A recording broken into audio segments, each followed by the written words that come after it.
Hey guys, welcome back to the channel. Got a new Cardfight Vanguard video for you guys today. We got our final episode review of the season.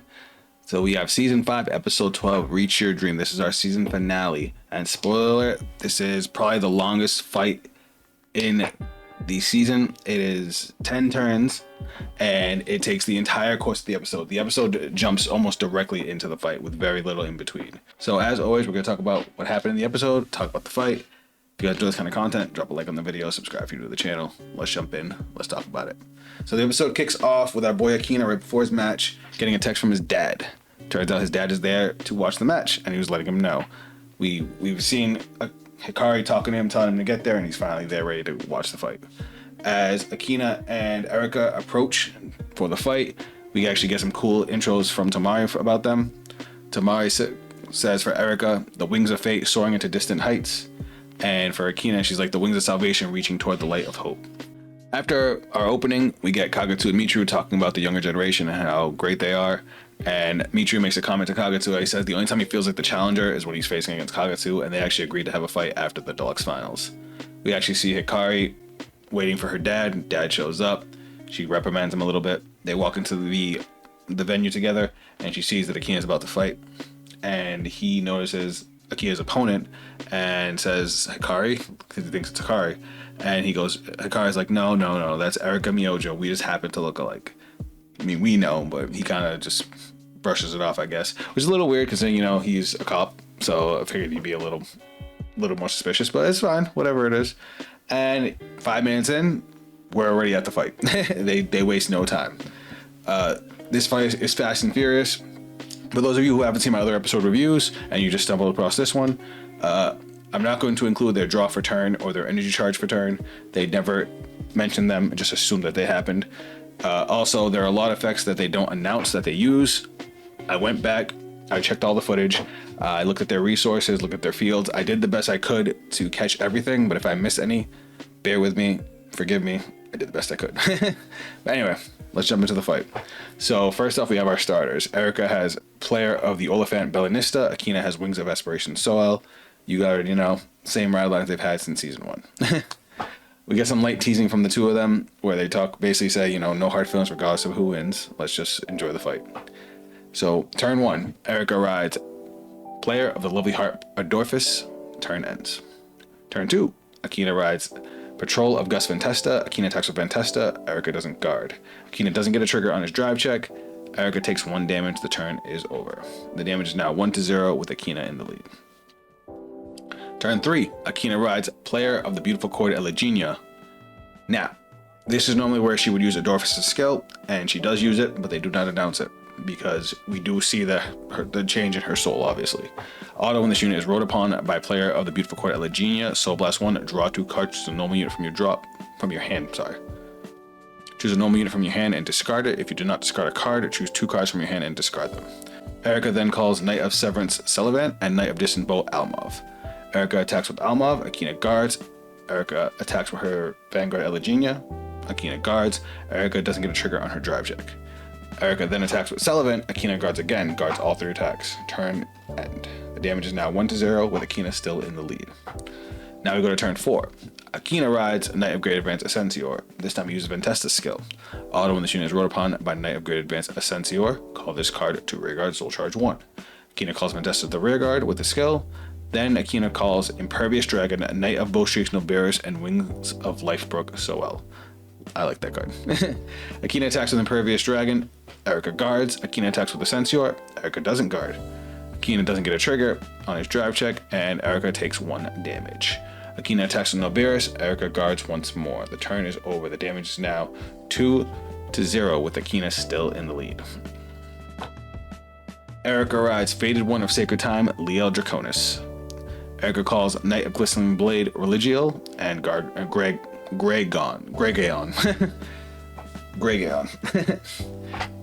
Erika activates Liel Draconis' skill. Act Vanguard Circle once per turn. Energy Blast 4. Bind a normal unit from your rear guard or drop. Choose a card from your hand, discard it, and this unit gets drive +1 until end of turn. We don't actually get to see the card she binds, but we end up finding it out. It's supposed to be a surprise, kind of like what she did in her last game.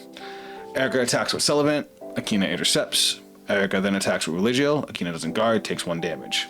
Erika then attacks with Leal Draconis and uses its skill. Auto Vanguard when this unit attacks. Counterblast 1, choose one of your rear guards and bind it. Search your deck for up to one card the same name as any card in your bind zone. Call it to rear guard. Shuffle the deck. With this skill, she calls another copy of Religio. Akina doesn't guard. Erika gets a draw trigger on her triple drive, gives 10k power to Religio. Erika attacks with Religio, and Akina doesn't guard, taking 1 more damage. The damage is now 2 to 3. Erika is now in the lead. Turn 6. Akina rides Faded One of Miracles, Raziel, and uses Ascensior's skill. Auto when this unit is rode upon by a grade 3 card with Raziel in its card name, choose up to one grade 2 list card from your drop, call it to rear guard. With this skill, Akina calls Knight of Gentle Beauty Nobia, and then uses Nobia's skill. Auto when this unit is placed on rear guard, if you have a grade 3 or greater Vanguard Raziel in its card name, counterblast 1, look the top 3 cards of your deck, choose up to one grade 3 list card from among them, call it to rear guard, and put the rest of the bottom of the deck in any order. If it is your battle phase, reveal it, put it into your hand instead of calling it.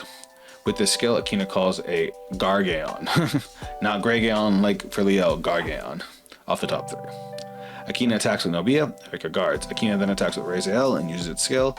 Auto when this unit attacks, Vanguard counterblast 1, choose up to 2 cards from your drop with different grades and a total grade less than or equal to the number of cards in your damage zone, call them to rear guard. Remember that he is at 3 damage, so he gets to call a grade 2 and a grade 1, a grade 3 and a grade 0, any combination like that. Also note that he did not use his divine skill yet.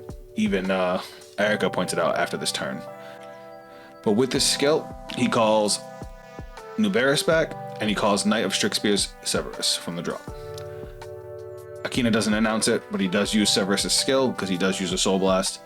And its skill is auto when this unit is placed on rear guard by the ability of your grade 3 greater Vanguard Raziel in its card name, Soul Blast 1, and all of your front row units get 5,000 power until end of turn. Erika guards Raziel with a perfect guard. Akina gets a front trigger on his twin drive, giving his front row 10k. Akina attacks with Impervious Dragon. Erika doesn't guard, taking 1 damage. Akina then attacks with Noberis. Erika doesn't guard again, taking another damage. At the end of the battle, Akina uses the skill of Noberis and the skill of Severus. Now, they again did not announce it. The only reason we know that he used both of these skills is because we get a shot of his field on the next turn, and both of those rear guard circles are empty, and these cards are really important. Now, I'm assuming with the way the skills work, he used Severus first, which is at the end of the battle, this unit boosted. If it was placed on rear guard by the ability of a grade 3 greater Vanguard Raziel on its card name, bind this unit, draw a card, and then Noberis, auto rear guard at the end of the battle that this unit attacked. If you have a grade 3 greater Vanguard Raziel in its card name, Energy Blast 3, put this unit into the soul, draw a card, leave the top card of your deck, play it to the top or bottom of your deck. Obviously, you would want to stack the deck before going into the next player's turn. Now, the damage is 4 to 3 with Akina back in the lead. We do get a little bit of, in between turn talk where Akina and Erika talk about their dad. Akina basically says, I didn't feel right not telling you, but dad's here. And Erika asks Akina what he thinks of their dad, and Akina says he's a hero. And Erika says she agrees. And we actually get a flashback of Erika when she was still Hikari, after losing Akina, and you see her dad consoling her, and it turned out that he was the only one that was there for them, trying to not only search for him while also working as a police officer. And while she is here now, she definitely regrets leaving him behind and not thinking about the kind of damage she did to him because she was so obsessed with saving Akina. I mean, he already lost his son, now he had to lose his daughter too. As far as we know, her timeline no longer exists. But if it does, her dad's still out there, and she's hoping that he's doing okay. Turn 7. Erika Persona rides another copy of Leal Draconis. Erika uses Leal Draconis' skill again to Energy Blast 4. This time she binds the Cell Event on her rear guard to give herself an extra drive check. And then she uses Cell Event skill, so this is actually cool. She binds it just to get it back. Auto when this unit is bound by the ability of your Vanguard with Leal in its card name during your turn. Soul Blast 1, call this card to back row rear guard at the end of the turn. Bind this unit. So she didn't have anything in the same column as Cell Event on the last turn, so she just calls it to the back row and then slides it up. Erika then calls another copy of Almov. We actually get a full screenshot of both boards, and this is cool because we don't get this often. We get to see all of their rear guards, all of their resources, counterblast, soul, energy. This is where we can really break down what these characters have done over the last few turns, especially since we know the skills of all of their cards that are currently in play. Erika moves to her battle phase. She attacks with Cell Event. Akina guards. Another skill that isn't announced is Almov's, but we end up seeing when she calls her next card that Almov is gone. Almov's skill is auto at the end of the battle. This unit boosted if you have a grade 3 or greater Vanguard with the Element's card name and your opponent's Vanguard is grade 3 or greater. Put this unit into the soul, and the player, get all of your front row rear guards, get 5,000 power till end of turn. Erika attacks with the Draconis and uses skill. Counter Blast 1. She binds the Cell again. It was going to go back to the bind zone anyway, so this makes total sense. And she calls Blessed Dragon Gabrielius, which turns out that the first card she bound to get triple drive was a Gabrielius from the drop zone. They just didn't show us it because they wanted us to be surprised. We do get another, out of game thing. It's actually really cool. The whole screen turns white, and we see Akina and Erika with the Vanguard table, almost like in another dimension, and Gabrielius shows up in full form, and Akina is able to talk to him, and Erika's pretty happy about it because up till this point she's the only one who's able to talk to him, and she didn't think anybody else could communicate. But Gabrielius points out that their hearts have become so close, Erika, Akina, and Gabrielius, that that's probably why Akina can talk too. And Akina thanks Gabrielius for everything that he's done, and Gabrielius said he's going to watch their fight to the end, and he encourages both of them to use his power to the fullest, which I thought was really cool because they both play Gabrielius. Anyway, back in the fight, Erika uses Gabrielius' skill.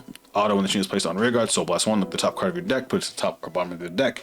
If you put it to the bottom, this unit gets 5,000 power. Erika puts the card on the bottom, gives Gabrielius 5,000 power. Akina guards Liel's attack with an overtrigger, so the attack's pretty much done unless she hits an overtrigger. She gets a critical on her triple drive, giving 10k and 1 crit to Gabrielius. Erika then uses her divine skill. Auto Vanguard at the end of the battle, this unit attacked. If your opponent's Vanguard is grade 3 or greater, choose a grade 3 or greater card with Liel in its card name from your soul or drop, and you may ride it as stand. If you rode it, that unit's drive becomes 1 until the end of turn. Erika rides another Liel Draconis from the drop. Erika attacks with the powered up Gabrielius, uses its new skill. Alright, mouthful. Auto when this unit attacks, if your damage zone has 4 or more cards until the end of that battle, this unit gets 5,000 power. If this unit was placed on rearguard by the ability of your Vanguard with Faded One its card name, and no drive checks will perform for the battle this rearguard attack this turn, Counter Blast 1, this unit gets 10,000 power and drive -1 instead of the 5k and performs drive checks. Ha! Akina guards with the perfect guard on the rearguard. Erika gets a front trigger on her drive check, gives 10k to her front row. Erika then attacks with the Draconis and uses its skill, Counter Blast 1. She binds the Gabrielius that she called out, calling another copy of Gabrielius, and uses its skill to attempt to stack the deck again and gain the power boost. Akina uses Soel's skill. Remember Soel's skill, for anybody that doesn't know.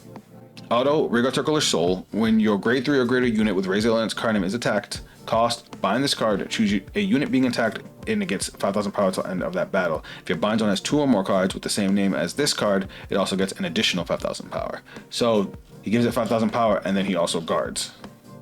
Even with Soel's skill and the guard, he only guards Erika's new Vanguard for 1 to pass, and Erika unfortunately does not get a trigger. Then Erika attacks with the new Gabrielius. Akina doesn't guard, takes 1 damage. Erika then attacks with the Religio from before. Akina again doesn't guard. The damage is now 4 to 5 with Erika in the lead. Akina Persona rides Faded King of Miracles, Raziel Vita. Now, for those of you who don't remember why he can Persona ride with Raziel Vita, it has a skill, Continuous Vanguard. This unit is also regarded as Faded One of Miracles Raziel. And then during your turn, this unit gets 5,000 power for each Faded One of Miracles Raziel in your soul and all of their divine skills. Akina calls a new copy of Gargeon, and Akina also calls Mythish of Miracles Rivestor. And again, doesn't announce it, but he uses Rivestor's skill. Auto, when this unit is placed on rearguard, Counter Blast 1 with the top 7 cards of your deck. Choose up to 1 grade 3 or greater card with Raziel in its card name from among them. Reveal it, put it into your hand, shuffle the deck. If you do not reveal a card, countercharge 1. We only know this because of the number of cards in his hand. Akina uses Raziel's divine skill.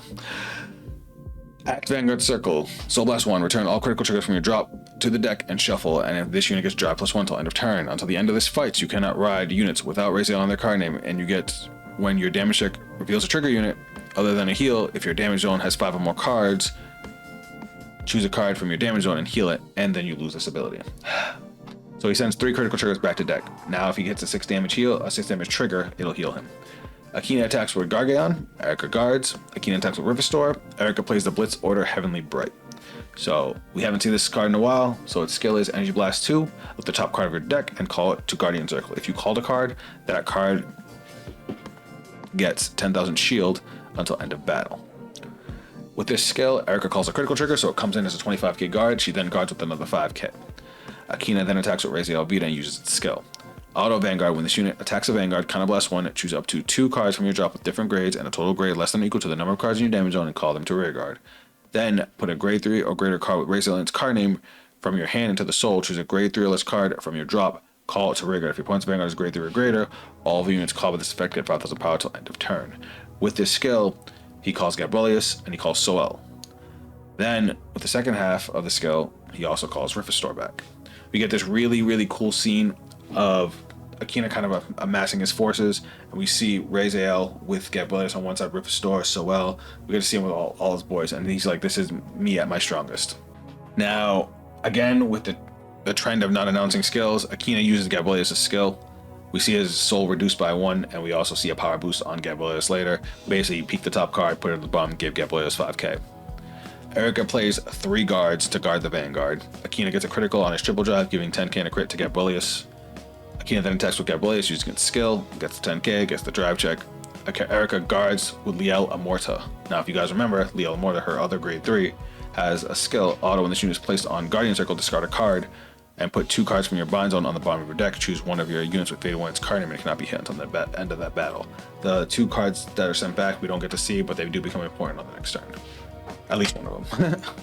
Akina gets a critical trigger on a single drive check and gives both effects to Rifestor. Akina attacks with Rifestor and uses its skill. Now this one is probably the longest skill that we've said so far. Alright. Auto rearguard when this unit attacks. If you have a grade 3 greater Vanguard raised on its card name, this unit gets 5,000 power till the end of that battle. Then if this unit was placed on rearguard by the ability of your grade 3 greater Vanguard raised on its card name this turn and your damage on its 4 or more cards, this unit gets 10,000 power instead of 5,000. If it gets 10,000 power and it is the 5th battle of this turn, your opponent cannot call Sentinels from hand to Guardian Circle until the end of that battle. So because of those guard restricts, Erika is not able to guard, which is funny because she used a mortar on Gabrielius. I mean, she had to, it already had a crit, but a mortar can guard this. Just saying. Anyway, Erika doesn't guard and has to take 2 damage, but her 6 damage ends up being the over trigger. So remember, when you trigger an over trigger, it immediately removes itself. So the 6 damage she would have taken removes itself automatically because it was the over trigger. She draws a card, and then she gives 100 million power to her Vanguard. The turn is over. Damage is now 5-5. We get a flashback to Akina and Erika's first fight when she was still Hikari, and it's funny because something similar happened with Akina, where Akina dug for the over trigger and was only able to get it because he dug with Heavenly Bright. So it was a nice reversal and a nice callback to the first season when they had their first fight. They both laugh about it, and then we move on to turn 9. Erika is unable to Persona Ride. Instead, she calls Sullivan, a new copy of Sullivan, and she calls a Bringer of Gentle Sound, Arunis. I hope I said that right. It's a heal trigger. She basically empties her hand, and then she uses Liel's skill to Energy Blast 4. She binds a Gabrielius from her drop, and she gains a new drive check. Erika then moves to her battle phase and attacks with Religiel. Akina guards using Soel's skill, giving Raziel 5k, and he also guards. Erika then attacks with Liel and uses her skill, binding Religiel and calling Gabrielius back from the deck. This is what I was talking about the 2 cards she sent back, because she's already seen all 4 Gabrieliuses. But because she sent them back, she's able to call a new one from the deck. But she calls Gabrielius, she uses its skill, checks the top card, puts it on the bottom of the deck, gives Gabrielius 5k. Akina now plays the Blitz Order, Heavenly Bright. The same one that Erika played the turn before, except he gets a copy of Raziel Vita, so he calls a grade 3, but it gets a 10k shield, and then he guards with another shield, making her Vanguard attack 2 to pass. So he has to get 2 triggers to push through his guard. Now, we get a cool scene of them fighting. Erika gets a draw trigger on her drive check and gives it to the Vanguard instead of the rear guard. She draws an extra card. Then she also gets a heal trigger, giving the 10k power to her Vanguard and healing a damage. So she pushes through Akina's guard and actually hits him for 6 damage. But remember that Akina had activated his Divine skill. So Akina's 6 damage is a critical trigger, and because of Raziel's Divine skill, he heals back down to 5. But Erika is not ready to give up. She attacks with Gabrielius. She uses Gabrielius' skill, getting 10k on a drive check. Akina guards with enough to make it a 1 to pass. But again, Erika does not get a trigger. Her trigger luck has not been there. Erika then attacks with her last rear guard Gabrielius, and Akina guards with the perfect guard he's been saving for this last attack. The damage is now 4-5, and it is the last turn. Turn 10, the final turn, and Akina is feeling giddy. Akina looks at his hand, and all he has is a copy of Faded One of Miracles Raziel and a draw trigger. His front row has a Gabrielius, his other rearguard circle is gone, and he's just like, should I save this Raziel for my Vanguard skill, and he's like, nah, he ends up persona riding. So he persona rides Faded One of Miracles Raziel. He draws a card, and then he calls it. He calls Impervious Dragon and Protection Magic Pro Roby, which is the draw trigger. Akina attacks with Impervious Dragon. Erika doesn't guard. She takes 1 damage, going into 5. She gets a damage trigger, giving 10k to her Vanguard. Akina then attacks with Gabrielius. Erika guards. Akina attacks with Raziel, and this part kind of bothered me a little bit. I get it. It was hype. It's the finale. But Akina had the counterblast to use Raziel's skill here. We know because he just healed. Even if he counterblasted everything, because of him just healing, he now has a face-up damage. We never get to see him call out the cards, but because he's at 5 damage, he's easily going to call out a grade 3 and a grade 2, so he's going to get 5 attacks. But we do get this insane fight scene of Raziel fighting Liel, back and forth, and Erika is able to guard for a 1 to pass, and Akina gets a heal trigger. We see Raziel's wings light up gold as he pushes through Erika's guard, and she takes 1 damage, and the game ends. The damage is 6 to 5, and Akina wins. The crowd goes nuts. You know, Akina and Erika shake hands. Everybody talks about how great the fight was. Akina gets presented with the trophy for winning the Deluxe, and as Akina leaves, he runs into Now. Now congratulates him, tells him, you know, this is just his first step for going pro, and she calls him her future rival. Great end, but as the credits are rolling, because they're rolling while everybody's saying goodbye, we see that new character that got introduced a few episodes ago. I don't think they said her name, but she knows Akina, and she says, you know, I was just happy that you got into Vanguard, but I didn't think you would become someone so special. And she's like, I will not be outdone by you. So, new rival character, which is cool, because I thought this was actually going to be the end of the series, but nope, apparently there's more. And lastly, we see Kagetsu on the phone, and Kagetsu says to whoever's on the phone, he's like, don't worry, when the time comes, I'll do my best. So I guess they're trying to set up for the next season. And if you wait till the end of the credits, we do have an after credit scene for the season finale, and we see a woman sitting in a throne. I'm guessing she's on Cray. But she says, you know, owners of the Mythish cards, let the paralactic clash commence. Very, very samey to, you know, the Fated Clash or the Destined Showdown with Gabrielius or Sybil. Whether they're going to go from here, I don't know. Looks like we're going to get some mysticism, but it looks like we're going to have another season of Divines. And you know what? I've really enjoyed Divines, and I'm interested to see where they're going to go from here. As far as the Mythish cards, we only know of 2 people that are confirmed to have Mythish cards, which is Kagetsu and Akina. A lot of people think Now has one because she got a new card from Kagetsu that we never saw, and they think it's a Mythish. We won't know until we see it. Regardless, guys, let me know what you thought of this episode. Let me know what you thought of this season now that the season's over. I will say, while the season was hype, there was great animation, great fights. Card game wise, it wasn't anything super crazy. We got some cool cards introduced, but it wasn't like the hype of the beginning of the Fated Clash or the Destined Showdown, where we got all new decks, all new ride lines, and things that really, really stood out. But hopefully we'll be able to recapture that hype come the next series, because Vanguard kind of needs it right now. Anyway, guys, thanks for tuning in. If you guys want to check me out on social media, those links are down below. If you guys want to see me play some Cardfight Vanguard live, come by the next live stream, which will be Wednesday, 11 a.m. Eastern Standard Time. And of course, I would love to have you. That's it from me, and I'll catch you guys in the next video. Later. In my eyes, I was born for this. I got demons on my side, doing high like this. I got reason to believe I don't need it from my gifts. Only I can change the world and it go like this.